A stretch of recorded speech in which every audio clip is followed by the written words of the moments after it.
snack. Me and you gonna have a little chat about books. Hi guys! Today I'm here to do some single issue reviews. I've been reading a few single issues recently, picking them up month by month and really enjoying them. So this video I'm going to be talking about 3 different series. The first of the series that I'm going to talk about is Pretty Deadly, issue number 6. This only recently came out, I think maybe November. I picked it up in November and I definitely was excited for this. I read the volume of Pretty Deadly a while back, really enjoyed it. It's a very weird sort of Western style story, graphic novel, but it's very peculiar. It's probably not the sort of thing you would like if you don't like weird things. The artwork I really love. The colour tones, as you guys can see, are just so stunning, and so I was super excited when they said that they were going to be relaunching this. It's by Kelly Sue DeConnick and Emma Rios, and they make a really great team, I think. I've read other stuff by Kelly Sue DeConnick and not been a massive fan of it. I've read other stuff by Emma Rios and I've not been a massive fan, but when they're together I really love what they come up with, and Pretty Deadly issue 6 was no exception. The only problem with this series and picking it up month by month instead of as a trade is that it really doesn't make a lot of sense. It is a very bizarre storyline and you're not necessarily told a lot of what is going on or why things are going on, so you have to kind of work them out as you go, which is fine if you don't mind doing that and if you have a bit of patience, but it does mean that in bite-sized chunks they don't necessarily make as much sense as some of the other series. However, I really enjoyed it still. I love the art style and I think it's super gorgeous. I read this on Comixology. I have the app, so I read it on there, I bought it, and I really enjoyed it, and I'm looking forward to the next few, but I could only give this a 3.5 out of 5 stars because there's just not enough to go off of otherwise. I really do like it though, and I would highly recommend that you guys check out the first volume, or at least have a look through it online on like the sampler pages. If it's not for you, I wouldn't pick it up, but it is a really beautiful one, so definitely worth looking into. The next series that I actually have the physical editions for, and that one is Paper Girls by Brian K. Vaughan. This is his newest series that is ongoing. We currently have 3 issues out. I must say that I do love the colour scheme that they've decided to go with for the front covers because they really pop out of the shelves. Very vibrant, very exciting. Issue 1 of this I picked up. I really enjoyed it. I wasn't sure what I was getting because everyone I knew who'd already read it had just said it's by Brian K. Vaughan, it's about paper girls, go into it blind. So that's exactly what I did. The art style is pretty nice overall. I mean, it's a bit chunkier than I would like. The line width on some of the things is a little bit chunkier than I would like. I personally like a little bit more of a natural look. This is very pop art, very bold, which is fun, but doesn't necessarily make me as excited as some of the other styles that I've seen recently in comics. But I do think it's very approachable. The colour scheme is very vibrant and very exciting, so you've always got something that's going to stimulate you visually. This is bonkers, absolutely bonkers. I read issue 1 and I was enchanted and baffled by what was going on. We basically meet this group of paper girls. They're all very young, I think around 11, 12, and they all just sort of meet each other and make friends, and then the end of the world seems to happen right in front of their eyes. I'm not going to say any more than that because it is just bizarre. Really bizarre. But yeah, I kind of couldn't resist picking up the next one. I ended up giving this a 4 out of 5 stars. I really enjoyed it and I was looking forward to going on to issue number 2. So I then picked up issue number 2. Issue number 2 wasn't as big as issue number 1 because issue 1 was a double size issue. I felt like issue 2 didn't quite live up to the double size of the first one. I felt it was a little bit lacking. Didn't really interest me as much as the previous issue. So I was a little bit on tenterhooks over whether or not to buy the 3rd one in the series. Nice blues and purples and pinks colour tones.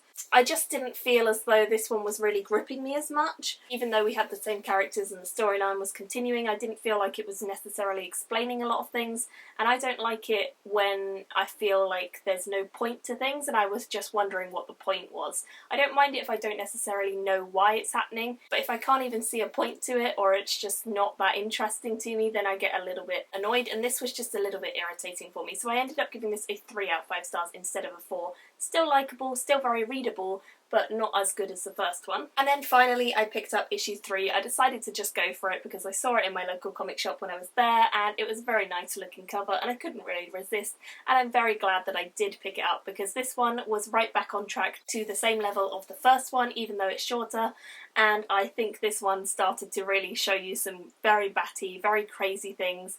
Definitely you can see Brian K. Vaughan is working on this because the imagination of some of the things that go on in this is bizarre, but I like it a lot. Enjoyed this one probably the most out of all of them because by this point we know the characters a lot more. We get really weird creatures coming into it.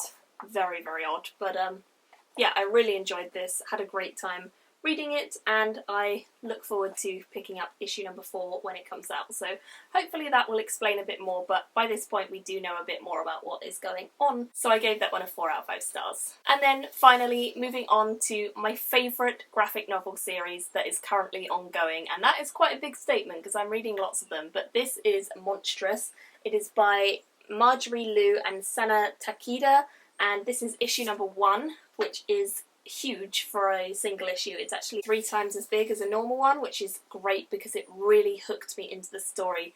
This is set in a world after a big war has happened, and we've got strange creatures who are sort of mutated, weird, kind of has an like anime manga influence because it definitely has sort of Chinese, Japanese feels, vibes to it. And the main character of this story isn't quite human. She looks very human, but she's not quite a human. She doesn't have a left arm, she only has the stump of a left arm, and so she's already a very unique character. Something I've not really seen before in books is like deformities, birth defects, so I thought that was really interesting.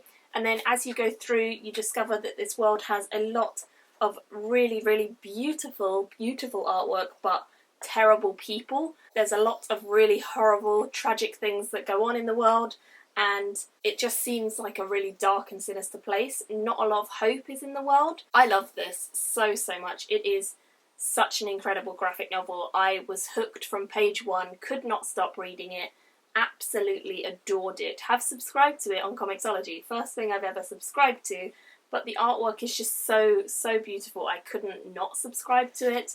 I just adore it. It is... every page is phenomenal. We learn about these sort of crazy magic. There are some really gruesome bits, so if you're not good with like gore and blood, there is some of that in here.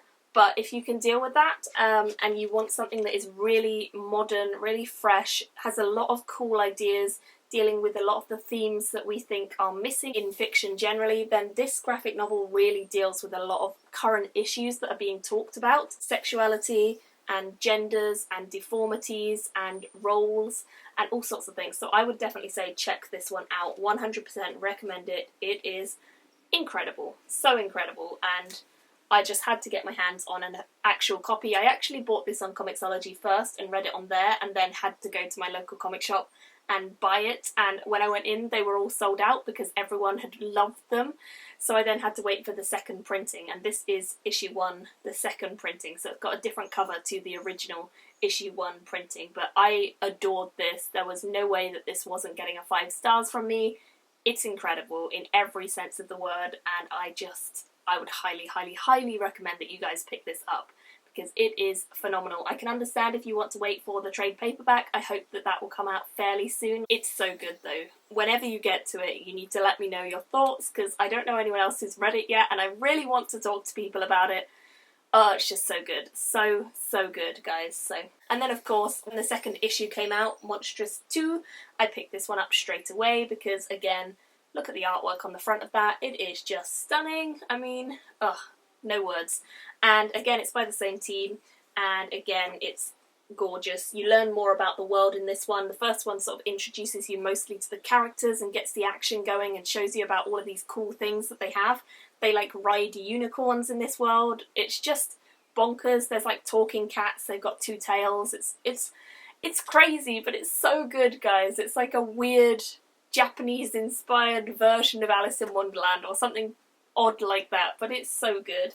Like, so good. I just love it. and I think you guys will as well. So I gave this one a 4.5 out of 5 stars. Only reason it didn't get 5 is because the first issue was triple length, so I was so absorbed in the first issue, and this one took me a tiny bit longer to get back into because it wasn't as long. But it's just such a phenomenal series. Honestly, just, yeah, go and buy this because it's so good, and I want to hear everyone's thoughts about it because I love it. It is incredible. Those are all of the single issues I've been reading recently. Let me know in the comments what you guys have been reading. I'd love to hear if you've got any recommendations for me or anything that you think I would love, or whether you're planning to pick up any of the ones I've mentioned. Thank you all for watching. I will see you all again soon in another video. Bye!